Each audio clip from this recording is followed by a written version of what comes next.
Good morning everyone. আজ হলো বৈশাখের 6তম দিন।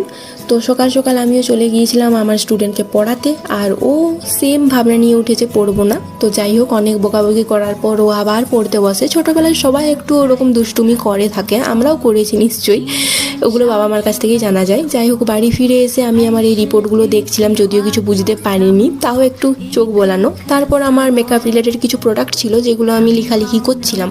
আগের দিন রাত্রেবেলায় হনুমান মন্দির গিয়েছিলাম, একটু দর্শন করলাম, প্রণাম করলাম। আর যেহেতু পদ্মপলাশ মশাই এসেছিলেন, ভালো রকম ভিড় হয়েছিল, আমিও একটু কীর্তন শুনে নিলাম ওনার মুখে। তো জানি না কেন আজ আমি দুপুরে অনেক ঘুমিয়ে ফেলেছিলাম, পুরো ভাত খেয়ে পর বিকেল অবধি।